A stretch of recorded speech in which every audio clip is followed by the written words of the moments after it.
one of the first recruits you had when you got in here? Yes, sir. What was that whole process like? And do you think he ended up the way he has had? Well, it was apparent from his film that he was a player that we would want. He fits our offense very well.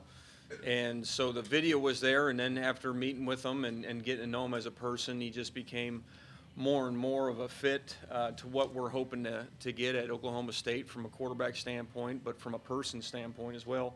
Great leadership qualities, all the intangibles, coached extremely well by his high school coach, Kyle Richardson, who's done a heck of a job with him laying a foundation, and he got here, and there was we had tried to redshirt him and then had to play him and take his red shirt off, but he was one of those guys that was, there's a learning curve out there, and he was ahead of the curve because of the foundation that his high school coach had laid, and obviously his parents did a heck of a job raising him as well. They deserve a ton of credit. But he was just a great young man and a great talent, and to get that combination of talent and character is what you hope to land every time you recruit a quarterback. Were you surprised you were able to steal him out of Southeast? It sounds like he wasn't recruited that heavily. I don't get surprised too much because of how we know at Oklahoma State what we have to offer, especially recruiting the quarterback position. It is a really friendly system and facilities and everything around. I mean, obviously we want to own our region, Oklahoma, Texas, and the surrounding areas. However, to be able to reach specifically quarterback sometimes, whatever your need is, to be able to reach out across the country, it's not a surprise because of what we have to offer from all of our resources, from academics to how we feed our guys, to Rob Glass and strength and conditioning, and to playing quarterback in a great system with Mike Gundy as your head football coach. I think that's pretty attractive. Mike, you and your offensive staff have done a lot. You've accomplished a lot, stat-wise and so forth.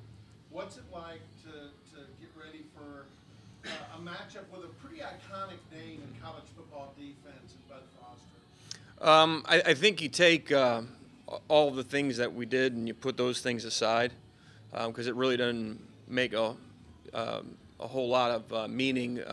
We got to make sure that we send these seniors out with a victory. They want to go out with a victory. We want them to go out with a victory. So all of that other stuff is just fluff, and we gotta put our nose to the grindstone here. Continue to prepare. From now, it's more of a mental standpoint. This is a Thursday for us, so we do our normal Thursday routine. Come back tomorrow and have our walkthroughs, and really focus on assignments and what we need to do in order to defeat a very good opponent. I think you always expect the most out of recruits, but was there a moment with Mason where you go, okay, this guy could maybe be something special here? I think you saw it in the Baylor game. Just his first start, he had that charisma, that intangible that you really can't put a definition on. He just had that demeanor and that presence, and you knew that the future was going to be bright. James Washington is a guy who has a unique personality, I guess, would be one way to phrase it for a guy of his skill set. Talk about kind of what it's like coaching him and what he's like as a player. Well, I think he's a real cerebral guy. I think he is very intelligent receiver. He understands his strengths.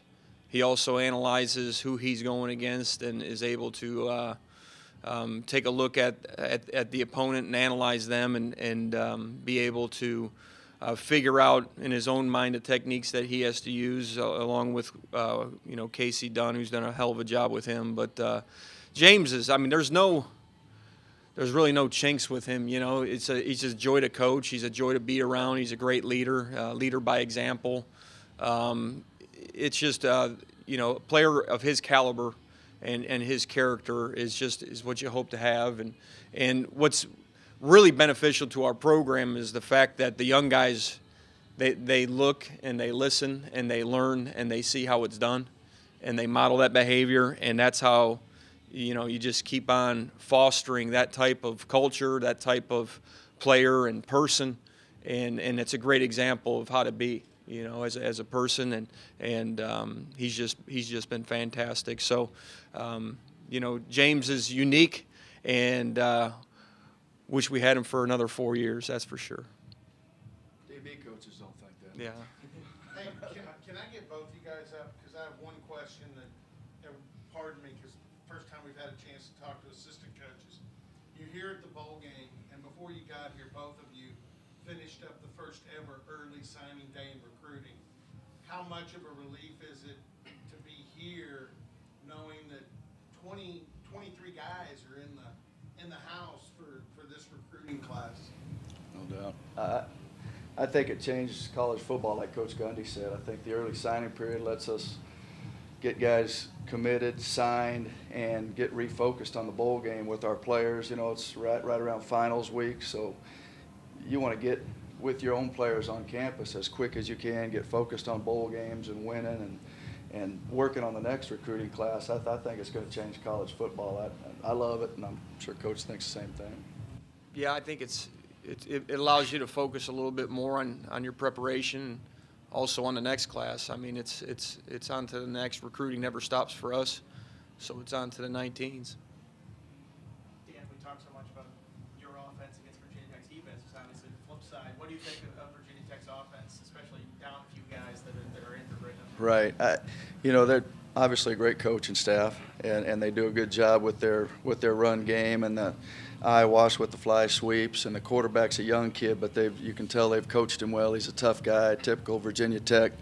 They're always going to be physical. They're going to be well coached. They're not going to turn the ball over. The quarterback's getting better as the season goes on. You can see that, and he's a tough kid, and he's doing what he's supposed to do. They've started using the big receiver outside, and you know, some back shoulder, some things we've seen in the Big 12 with those big, tall receivers. So, and they're well coached up front. You know, they're going to be tough to handle. You know, same on defense. They've always been, you know, since Coach Beamer's been there. It's just a tradition of Virginia Tech. I was at Duke for years. I've been around the ACC, so just knowing Virginia Tech. We used to go visit Bud Foster, but their offense has always been known to be a physical, well-coached group. So same thing, no change. Dan, a lot of people have talked about the different senior groups like Mason, the receivers, and so forth. You're saying goodbye to you're saying goodbye to your room almost. Yeah, 3 good ones. You're right. Trey Flowers has been a staple back there since I got there. You know, he's a young, skinny guy. He's still a little bit skinny in the ankles, but he's grown.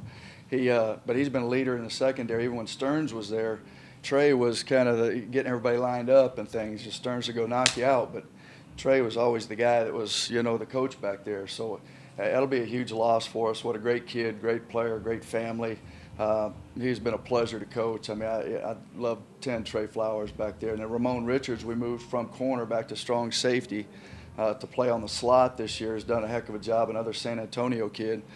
Just a great kid, a high energy guy. You love him. He comes into your meeting room. He's, you know, sometimes you go in those meeting rooms and guys' eyes are starting to, they had class right up to them, they're starting to get a little tired. Ramon walks in and boom, the room lights up and it's energy and he's jumping around and, you know, it's easy to run a meeting as long as I get him in his seat. It's easy to run a meeting with Ramon Richards in your room, and he's, you know, they've been pleasures to coach. They've been awesome. They've been effort guys. You never have to worry about effort, which in coaching, if you don't have to worry about that, you got half of the battle beat. So. And they're smart guys. They study tape. I mean, and then Jarrell Morrow is the other one who plays in our nickel packages, but has been there and been a special teams guru forever. 3 great players, 3 great seniors. So it's going to be we've got some young guys rolling up, and they're going to take over. And hopefully, I know those old guys have taught them well, and I think they'll groom them right in. So.